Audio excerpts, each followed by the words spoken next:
अभी मधुबनी में है, यहाँ एआईएमआईएम के प्रत्याशी ने अपना नामांकन दाखिल करवाया है। हमारे साथ तो राष्ट्रीय प्रवक्ता और बिहार के युवा अध्यक्ष आदिल हसन साहब हैं। सर, सबसे बड़ा सवाल कि अचानक आखिरी टाइम में आपने नॉमिनेशन करवाया, कुछ खास था क्या? अंत भला तो सब भला, 100 सुनार की एक लोहार की। यहाँ का लाल तैयार है। यहाँ का लाल को हम लोग ने कोशिश किया कि कोई लोकल को कैंडिडेट दिया जाएगा महागठबंधन की तरफ से। महागठबंधन ने भाड़ा के रिटायर प्लेयर को ले आया। हमने युवाओं की मांग थी कि यहाँ के लोकल युवा को दीजिए। वकार सिद्दीकी आपके सामने है। इस युवा में एक अल्लाह ने सलाहियत दी है, हर दुख सुख में खड़ा रहता है, हमेशा खड़े रहेगा। इसका एड्रेस दरभंगा नहीं, इसका एड्रेस मधुबनी है। इसको होटल में रहने की जरूरत नहीं, इसके बाद अल्लाह ने अपना घर दिया है। इसलिए वकार सिद्दीकी इंशाल्लाह चुनाव लड़ रहे हो, कामयाब होंगे। बेस क्या चुनाव लड़ने का, किस मुद्दों पर चुनाव लड़ना? हर मुद्दे पे चुनाव लड़ेंगे। मुसलमानों के साथ ज्यादती, दलितों के साथ ज्यादती, जो लोकसभा में सबसे ज्यादा अगर पार्लियामेंट में किसी ने क्वेश्चन उठाया उसका नाम बैरिस्टर असदुद्दीन ओवैसी साहब, इम्तियाज जलील साहब। मेरे पास संसद रत्न है, इनके पास चारा घोटाला का मुख्य आरोपी है, इनके पास 9वीं फेल है। मेरे पास बैरिस्टर है, मेरे पास अख्तर उल ईमान है, मेरे पास अकबर ओवैसी साहब है, इनके पास भ्रष्टा सब माए बेटा सब बेल पर है। मुसलमानों को सिर्फ 2 टिकट मिला। हम हिस्सेदारी की बात कर रहे हैं। हम अपनी हक, लालू जी बोलते थे ना, जिसकी जितनी हिस्सेदारी उसकी उतनी भागीदारी। तो मुसलमानों की हिस्सेदारी की हम बात कर रहे हैं। हम दलितों को इंसाफ दिलाने की बात कर रहे हैं। हम जय मीम और जय भीम का नारा देने आए हैं। हम मधुबनी को जिस तरीके से मधुबनी का नाम पूरी दुनिया में हम चाहते हैं, उस नाम में और 4 चंद लगे, इसलिए हम एक युवा को चाह रहे हैं। हम रिटायर्ड प्लेयर को नहीं लाए, हम एक फ्रेश चेहरा को लाए हैं जो अंडर 23 भी खेल सकता है, आईपीएल भी खेल सकता है, इंशाल्लाह रणजी भी खेल सकता है और इंडिया टीम के लिए भी खेल सकता है। आप 2 उम्मीदवार की बात की कि आरजेडी ने 2 उम्मीदवार दिया, लेकिन एक को हराने के लिए तो आप खुद आए। नहीं, हम हराने नहीं आए। हम तो 3 बार से नहीं हरा पा रहे हैं। फातमी साहब बतलाएं, आरजेडी बतलाए। फातमी साहब तो कभी नाच के जदयू में जाते हैं, कभी लेटकर राजद में आते हैं, कभी भाजपा के साथ रहते हैं, कभी जदयू के साथ रहते हैं, कभी राजद के साथ रहते हैं। बतलाएं फातमी साहब क्या है। मुसलमानों के मुद्दे पर उनके बेटा ने भाजपा गठबंधन में चुनाव लड़ा था। आज उनके बेटा किस मुंह से आ रहे हैं? जिस नरेंद्र मोदी का झंडा लेकर उनका बेटा चुनाव लड़ा, आज उस किस मुंह से यहाँ पर आएगा? आप रातों रात चोला बदल लीजिएगा तो नहीं ना चलेगा। हम क़यामत के सुबह तक भाजपा के खिलाफ हैं और रहेंगे इंशाअल्लाह ताला। ये हमारा स्टैंड। भाजपा के खिलाफ है सर, नहीं लगता इस वक्त आपको जो है इंडिया गठबंधन के साथ देना चाहिए, उनको और मजबूत करना चाहिए? इंडिया गठबंधन एमआईएम को गठबंधन में ले ले। जब तुम मुसलमानों को क़ियादत नहीं दोगे, मुसलमानों को हिस्सेदारी नहीं देंगे, जिसने तलवार बांटी, जिसने मुसलमानों को गाली दी, तो दीपक यादव वाल्मीकि नगर का कैंडिडेट है। जिसने मुजफ्फरपुर में जिसने मदरसा को गाली दी, मदरसा में आतंकवादी कहा, तबलीगी जमात को गाली दिया, तो वो कांग्रेस का कैंडिडेट है। जो अखिलेश सिंह प्रदेश अध्यक्ष कांग्रेस का बेटा, जो सीए एनआरसी में मुसलमानों को गाली दिया, सीए का सपोर्ट किया, वो कांग्रेस का कैंडिडेट है। हम बतलाइए कब बीजेपी के हल्का भी बीजेपी के सपोर्ट में कभी बोले हो? हम तो क़यामत के सुबह तक नरेंद्र मोदी से आंख मिलाकर, अमित शाह से आंख मिलाकर, अगर पार्लियामेंट में कोई बोलता है तो बैरिस्टर असदुद्दीन ओवैसी साहब बोलते हैं। आप बताइए ना। फातमी साहब 3 बार के रिजेक्टेड है। राजद यहां से हरा नहीं पाई है। क्यों? 2009 में शकील साहब और फातमी साहब, अब्दुल बारी सिद्दीकी साहब क्यों लड़े थे? पिछले बार जो 2019 में वो आरएसएस का चड्डी था यहाँ पर कैंडिडेट वीआईपी से। बतलाइए महागठबंधन ने क्यों आरएसएस के कैंडिडेट को दिया था? अभी झंझारपुर से आरएसएस का कैंडिडेट लड़ रहा है। अभी दीपक यादव वाल्मीकि नगर से लड़ रहा है। अभी अखिलेश सिंह के बेटा लड़ रहे हैं, आरएसएस का अंदर हाफ पैंट पहना हुआ है। अजय निषाद क्या है? जो तबलीगी जमात को गाली दिया, जो मदरसा को गाली दिया। इस लड़के को देखिए, ये तहज्जुद भी पढ़ना जानता है, फजर भी पढ़ना जानता है। ये मुसलमान और इंसानियत की बात करना चाहते हैं। यहाँ पर 6 लाख से ऊपर मुसलमानों का वोट था, दलितों का वोट था। हम अपनी हिस्सेदारी की आए हैं। फातमी साहब को तो कोई खोज नहीं पाएगा, यहाँ का एड्रेस भी नहीं पता है उनको। फातमी साहब बतलाएं कि कहाँ के रहने वाले हैं। लोगों के जहन में एक सवाल है। हाँ, मधुबनी में मुसलमानों की संख्या बहुत ज्यादा है, आपने उम्मीदवार दे दिया। बगल में झंझारपुर है, जहां से इंडिया गठबंधन के जो उम्मीदवार है वो आरएसएस के प्रचारक बताए जाते हैं, वहां आपने उम्मीदवार नहीं दिया। क्यों?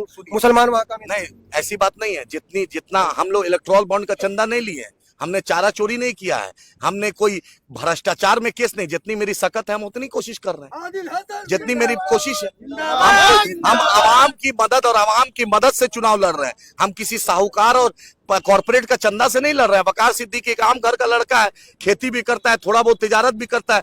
जो बाप की दुआ है, माँ की दुआ है, लोगों की मदद है, उसी से लड़ रहा है। फातमी साहब बतलाएं, हजारों करोड़ की संपत्ति होगी, जाकर गुलदस्ता सिंगापुर में देते हैं। कभी यहाँ के उस जो चेतन शर्मा ने जो मारा था, जिसको आरपीएफ कांस्टेबल ने, उसकी बेवा को भी पूछ लेते, उसके बच्चे, यतीम बच्चे को भी गोदी उठा लेते, हाफिज साद को भी गले लगा लेते। तब हम सोचते कि फातमी साहब नहीं है। और आरजेडी ने जिस दिन अख्तर उल ईमान साहब का चुनाव हो रहा था, लालू यादव जी ने बाजाबते वीडियो जारी किया जो gross violation of model code of conduct है। अख्तर उल ईमान साहब का वोट लिया, अवध बिहारी चौधरी जी के वोट ऑफ ट्रस्ट में नीतीश सरकार के खिलाफ हमने वोट दिया और जाकर लालू जी ने इतना एहसास नहीं हुआ लालू जी को कि उस दिन चुनाव चल रहा है और आपने जावेद आजाद, उसी जावेद आजाद का जिसने अजय निषाद जो तबलीगी जमात के वाले को गाली दिया, उसको पार्टी ज्वाइन कराए। आपको जरा सा भी मुसलमानों को हिस्सेदारी देने की तमन्ना नहीं है। हम अपनी हिस्सेदारी लेके रहेंगे।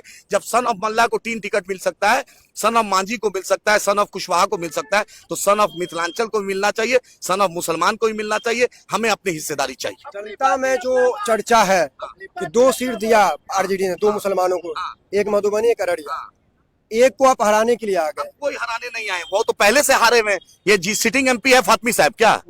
यहाँ 2014 में 4 बार है। अरे यार 2009 में फातमी साहब यहाँ से जीते थे। 2009 में कौन एमपी था यहाँ से? हाँ, 2009 में मधुबनी से कौन एमपी था? भाजपा था। 2014 में कौन था? 2019 में कौन था? वही। जब तीनों बार भाजपा थी तो कैसे हरा रहे, कैसे हम हरा रहे? बताइए। जब आप 3 बार नहीं हरा पाए तब ना हम आए हैं, आप हरा पाइएगा तब ना। आरजेडी को 0 एमपी है, मेरे पास 2 एमपी है अभी पार्लियामेंट में, तो कौन ज्यादा है? कौन भाजपा के खिलाफ बोलता है?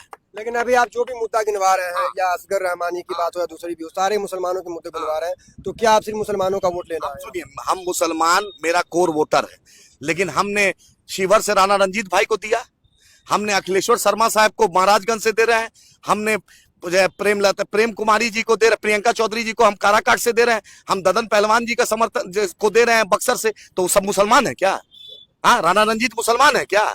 हाँ, अखिलेश्वर शर्मा मुसलमान है क्या? लालू यादव जी के चश्मे से या भाजपा के चश्मे से सिर्फ हिंदू मुसलमान दिखता है।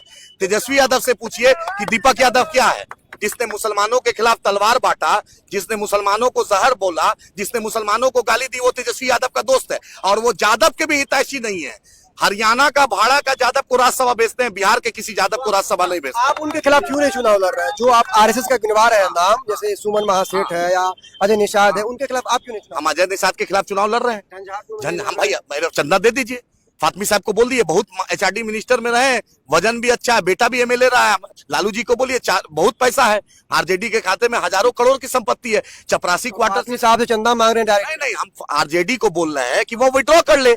हम तो दीपक यादव के खिलाफ भी दे रहे हैं वाल्मीकि नगर में, हम अजय निषाद का दे रहे हैं। बाकी आरजेडी हरा दे, जहां आरजेडी हरा दे, जहां हम नहीं लड़ रहे वहां आरजेडी हरा दे, जहां हम है वहां मुझे मौका दे। और फातमी साहब बतलाएं कि आज तक मेरे मुद्दे पर कब खड़े रहे। तेजस्वी यादव बतलाएं कि मेरे मुद्दे पर कब रहे। यहाँ अशफाक करीम साहब को क्यों नहीं राज्यसभा दिए? 18% मेरी आबादी। जाएंगे मनोज झा का चलिए बूथ पर, उनके बूथ पर किसको वोट मिलता है? मनोज झा के बूथ में भाजपा ही वोट। संजय यादव बाहरी है, उसको आप राज्यसभा दे रहे हैं। जो मीसा भारती खुद राज्यसभा है, उसको आप कैंडिडेट दे रहे हैं पाटलिपुत्रा से। एक बेटी आपकी सिंगापुर से आई, उसको टिकट दे रहे हैं। Lalu ji private limited company बना लिए हैं क्या? ये सब उन्हीं के घर में होगा। तो वकार सिद्दीकी कहाँ जाएंगे? कलाम साहब कहाँ जाएंगे? राशिद साहब कहाँ जाएंगे? संजय यादव कहाँ जाएंगे? जो शरद जी का बेटा कहाँ जाएगा? अच्छा, अभी आप कितने सीट पर लड़ रहे हैं फाइनल? हम 10 सीट पे कम से कम चुनाव लड़ रहे हैं। 10 सीट पर लग रहा है, और बाकी पर संसाधन की कमी से नहीं लड़ रहे हैं? नहीं भाई, हम आप दूसरे को मौका दे रहे हैं। आप हराइए ना बीजेपी को, आप हराइए, जहां हम नहीं है वहां पर आइए। फातमी साहब को तो मौका देना चाहिए। भाई फातमी साहब तो 3 बार के रिजेक्टेड है, दरभंगा भी रिजेक्ट किया, 3 बार से मधुबनी भी रिजेक्ट किया है। अब असद साहब के दोस्त भी हैं, कोई दोस्ती चुनाव कह रहे हैं कि इस पार्लियामेंट में डायरेक्ट वो कहते हैं कि फातमी साहब का नाम लेते हैं, यहाँ आप आकर आना। अब आप कब नाम लिए? एक भी वीडियो दिखा दीजिए। असद साहब ने नाम लिया था एक बार। भाई यूपीए 1 यूपीए 2 में जब हम सोनिया जी के साथ थे, मनमोहन सिंह साहब के साथ थे, जब लालू जी बगल में बैठते थे, उस वक्त हम बी टीम नहीं थे। जब न्यूक्लियर डील में हमने वकालत की, उस वक्त नहीं थे। जब रोसैया की किरण कुमार रेड्डी की सरकार बचाए, हम उस वक्त नहीं थे। जब प्रणब मुखर्जी को राष्ट्रपति बनाए, हम नहीं थे। जब इमरान प्रतापगढ़ी को राज्यसभा भेजे, तब हम बी टीम नहीं थे। जब हम मुसलमानों की क़यादत की बात करते हैं तो हम बी टीम हो जाते हैं। जब हम मुसलमानों को इंसाफ देने की बात करते हैं तो हम बी टीम हो जाते हैं। जब मुसलमानों को हिस्सेदारी देंगे तो उनको पेट में दर्द क्यों होता है? फातमी साहब बतलाए ना कि मधुबनी में 3 बार से बीजेपी हार रही थी, आप क्यों नहीं हरा पाए? और आप दरभंगा खुद क्यों हारे? और दरभंगा में आपको क्यों रिजेक्ट किया गया? अगर आप बहुत बड़े गामा पहलवान रहते, बहुत बड़ा मैराथन दौड़ में एक्सपर्ट रहते, तो दरभंगा के लोग रिजेक्ट क्यों करती? रिजेक्टेड माल मधुबनी नहीं चाहता है। अच्छा, आखिरी सवाल है जो अभी लोगों के बीच चर्चा है, उसका जवाब आपको देना भी चाहिए। दरभंगा क्यों छोड़ दिए, मधुबनी क्यों पकड़ दी? हाँ, दरभंगा क्या, हम आपको तो बोल दिए, मेरे पास जितनी क्षमता रहेगी हम उतना ही चुनाव लड़ेंगे। दरभंगा में महागठबंधन हराए, भाजपा को हराए। जहां हम नहीं लड़ रहे वहां भाजपा को हराइए, डंके की चोट पे हराइए। नहीं लड़ने का रीजन लोग जानना चाहते हैं। नहीं लड़ने का रीजन, मेरे पास जितना रिसोर्स है हम उतना ही चुनाव लड़ेंगे। मेरे पास अकूत संपत्ति नहीं है जिस तरह राष्ट्रीय जनता दल या कांग्रेस के पास। जहां हम नहीं है वहां लड़ाइए आप। हम जहां लड़ रहे हैं वहां आप छोड़ दीजिए मेरे लिए, क्योंकि आपके पास 0 एमपी है। मेरे पास 2 एमपी है, जहां अल्लाह ने मुझे सलाहियत दी हम वहां चुनाव लड़ रहे हैं, जहां आवाम मेरे साथ है वहां लड़ रहे हैं, जहां आपको लगता है वहां आप हराइए। ऐसा जरूर जबरदस्ती नहीं ना है कि हम 40 सीट पे लड़ेंगे। कांग्रेस बिहार में कितना लड़ रही है, पूछिए कांग्रेस क्यों नहीं लड़ रही है 40 सीट पे, राजद क्यों नहीं लड़ रहा है पूरे बिहार में 40 सीट पर।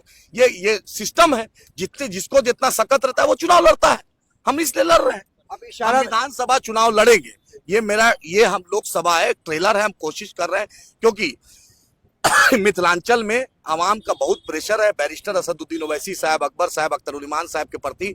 यहाँ के युवाओं में, यहाँ के बुजुर्ग में, यहाँ के किसानों में, यहाँ के महिलाओं में एक बैरिस्टर साहब के प्रति खड़ा है, एक जज्बा है। फातमी साहब से पूछिए सीए एनआरसी में कहाँ थे, बैरिस्टर साहब उठाते हैं मुद्दा तो बैरिस्टर साहब के साथ तो आवाम रहेगी। मसला यही हो जाता है कि जब भी आप गिनवाते हैं काम तो मुसलमान का नाम लेते हैं, मुसलमानों का काम गिनवाते हैं, मसला यही है। हम इसलिए कि हम मुसलमान की इसलिए और वोट नहीं चाहिए। नहीं, सुनिए, मेरे सबका वोट चाहिए। सच्चर कमीशन, रंगनाथ मिश्रा कमीशन साफ साफ कहता है कि मुसलमानों की स्थिति दलितों से बदतर है। यहाँ मल्ला बिरादरी को नेता है, मांझी बिरादरी को है, यादव को है, कुशवाहा को है, कुर्मी को। हम भी अपनी लीडरशिप खड़ा करना चाहते हैं, तो हम इसलिए जख्म ज्यादा हो, दर्द हो, जहां पर ज्यादा जख्म हो तो उसकी बात पहले ना करेंगे। मेरा आंख में चोट लगेगा तो हम पहले आंख की बात करेंगे ना, उसके बाद ना दूसरे औजों की बात करेंगे। हम अपनी हिस्सेदारी की बात करते हैं, क्योंकि फातमी साहब आज तक मेरे मुद्दे पर नहीं बोले हैं। फातमी साहब एक बड़ा नाम है, एक बड़ा चेहरा जरूर हो सकते हैं, लेकिन मुसलमानों के सुख दुख में आज तक फातमी साहब नहीं दिखे हैं। ना सिद्दीकी साहब दिखे हैं, ना फातमी साहब दिखे हैं, ना फैयाज साहब दिखे, ना शकील अहमद साहब दिखे। मैं चारों का नाम लेकर आपके सामने बोल रहा हूँ। बहुत बहुत शुक्रिया। हमारे साथ एमआईएम के राष्ट्रीय प्रवक्ता और बिहार के युवा अध्यक्ष आदिल हसन साहब थे, जिनसे हमने सवाल किया है तमाम मुद्दों पर, जो कि जनता के सवाल थे कि आखिर बिहार के तमाम सीटों पर एमआईएम चुनाव क्यों नहीं लड़ रही है और चुनिंदा सीटों पर एमआईएम क्यों चुनाव लड़ रही है। इन तमाम सवालों का जवाब उन्होंने काफी बेबाकी से दिया है। अब देखना ये रहेगा कि मधुबनी की जनता एमआईएम को कितना पसंद करती है, क्योंकि जिस तरह से एक लहर चल रही थी कि एमआईएम विकल्प के तौर पर जाना जा रहा था, लेकिन विकल्प के तौर पर जानने के बाद उम्मीदवार नहीं दिए गए कई सीटों पर।